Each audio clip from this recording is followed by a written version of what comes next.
Tony, it's so lovely to meet you. Thank you for being here with me. Wow, and it's lovely to meet you. You do so much, and my first question is, directing yourself has got to be a little difficult. How did that work out for you? I think I believe a lot in text analysis. So for me, obviously, I wrote the script. Nobody knows that story better than I do. And I think over so many years, over the pandemic as an actor, we started, doing our own self-tapes and putting ourselves, down. And we've had to become sort of our own best judges of what a performance actually looks like. So there almost wasn't enough time for me to think about whether or not I was doing a good job at both things, and just a lot of trust and faith.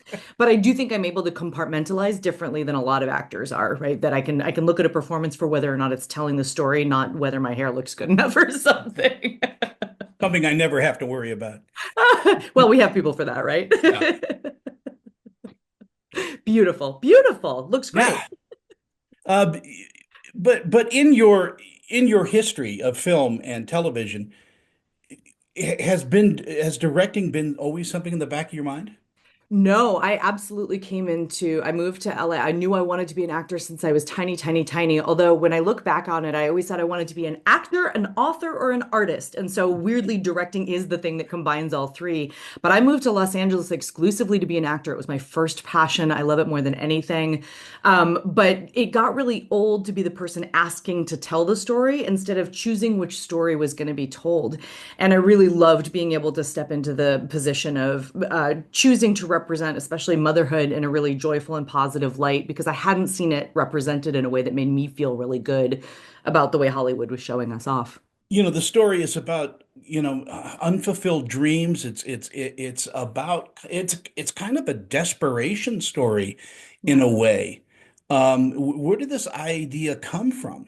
Well, I was going to move back home in the middle of the pandemic, back home to Portland, Oregon, from 20 years in Los Angeles as an actor. And the idea of giving up on my dream to focus on my children's well-being really freaked me out. And I realized there were so many of us who had gotten close or tasted a little bit of something or, approached the truth of it and had to back off for all of these life reasons. And I think anytime we find ourselves in transition, we end up wondering whether what could have been, right? What Yeah. was the way another path could have taken us. And I think that there's also a lot of pressure that's placed on us to achieve in a certain way, right? That success only looks like what someone else's version of success looks like. So I really wanted to tell the story of someone choosing what their own path was going to look like and being able to say, I've taken a step back, but I'm choosing to step back into it, even in middle age, even, as a mother. And that idea of following your dreams brings such hope and passion that I just hope we never have to give up on that as part of our experience as a human. Yeah, and I want to talk to you about something that probably no one will talk to you today about. Great. The score in this is so beautifully done and underlines what's going on screen so perfectly. I mean, it seems to be magic to me. Oh, thank you so much for saying that. I grew up doing musical theater, and I grew up. It's funny. I've been really trying to analyze where this love of music came from, and as a big feeling and emotional kid who needed a safe outlet, I was a really good child. I was a straight A student, type A all the way, but I really needed a place that was safe for me to let loose any frustrations or feelings or anger or just get to feel joy in a buoyant way. And music was always the way that that happened, and so when I approached my dear friend Noah Harmon about writing the songs, and he did the entire score under it as well. There's not a lot of underlying music. It's mostly these amazing indie rock songs that he wrote for me. I said, I don't want to write a musical. It's not that, but I really believe that music represents these moments in our lives and that sometimes I have to put on a song just because of whatever's happened in my day.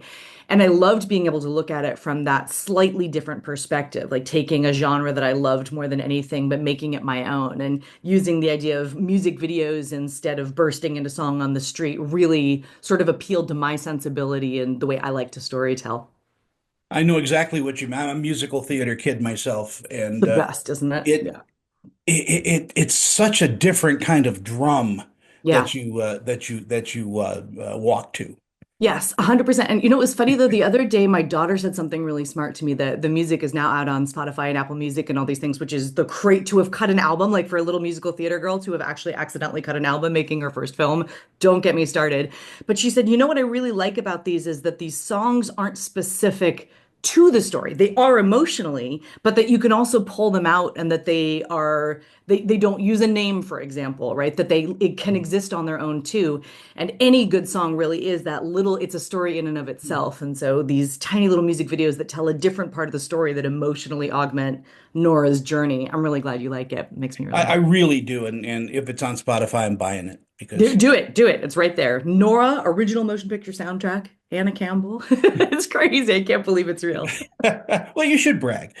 Sure. What I'm not very good at it. I'll brag for you. Thank you. What do you think audiences are going to take away from Nora once they experience it? I really hope that people feel seen. I really think that this is a story about recognizing a different version of the human experience, right? Hollywood gives us so many opportunities to be like, oh, you should be falling in love and you should be worrying who you're going to make out with next. And you're going to be, you should be looking at it from these very unique kind of ancient tropes. And in the film, I really try to play with pushing you towards thinking that's the direction you're going, but instead keeping it grounded in a human reality. And what I've been really delighted with as we did our theatrical release and now we're heading into our digital is that people are saying, no, no, no. I always thought it was a movie for moms, right? About Mm. not giving up on our dreams and finding our selfhood while we're still being loving parents to these amazing tiny people. But men were coming up to me and non-mothers were coming up to me and they were saying, I see so much of myself reflected in those moments of private struggle in between. And I believe in, finding hope and finding joy, but I'm not going to negate that there are difficult parts in order to be constantly pushing towards a life that does in fact fulfill us. So I just hope that every dreamer gets to see their own experience reflected at some point during the film. I think you're absolutely right. I think it is a film for dreamers Yeah. and for people that think that they've left something behind, and Yes. yet this movie is about picking that up and rediscovering yourself. Yes, and doing it on your terms. I feel very firmly that that's the thing. As soon as we let somebody else define what our dreams are supposed to look like, we're in trouble, right? We have to be the owner of our own experience and of our own dreams. And I love that. I want to be the person that brings a community together and makes a movie and, shares an experience. And, that's the power of entertainment, isn't it?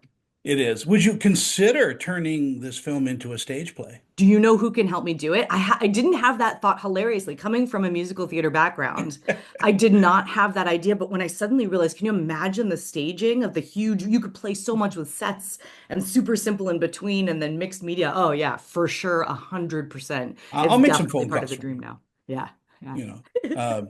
But yeah, I mean, you just get swept away in this film, and it's such a lovely experience. And not a lot of films do that. Thank You you. don't fall in love with the lead character anymore, and this one you do.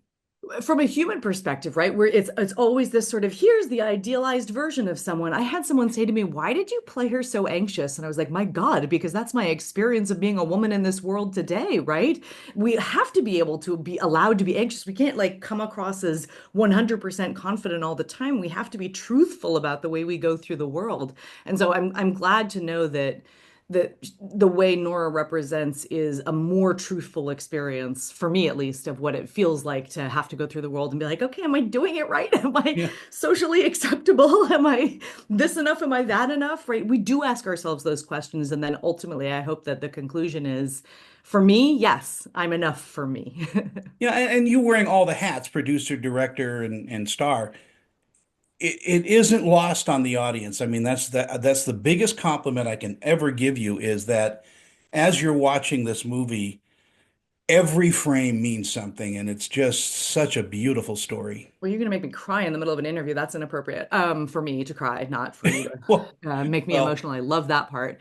It's really funny because I realized as I was doing it, for example, we shot in my own home, and the quilt that I put on the bed was my great grandmother's quilt. As silly as little things like beautiful that quilt. sound, every detail in there is truly like a little piece of my heart and was chosen to give that really truly lived in feeling. And although the story is not precisely my story, I feel like sharing those little truths gives it a little bit more depth than a lot of indie films can often get to, even just just because we have limitations, right? Yeah. Financial limitations and all of that. So by truly sharing little bits of my own experience and story, I hope that that's what it makes me feel good that that's what comes across. Is the film going to be hitting theaters or just is it going to be streaming? We had a theatrical run. We did LA, New York, Portland, and DC. It was amazing to get to see it with audiences. But and for a truly independent Yeah. film to make it into theaters at all was just an exceptional thing. But we have this insane opportunity with this company called Veeps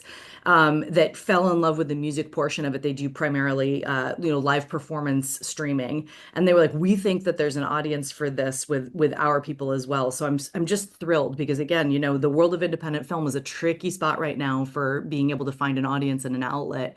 And I feel it's just it feels like precisely the right thing. It feels like exactly the right people. And you don't get to say that every single time. So yeah, I'm Well, living in before I go, and guys, thank you so much for this lovely, lovely interview. I'm gonna show up in LA sometime and take you guys out for a cup of coffee or something. Please.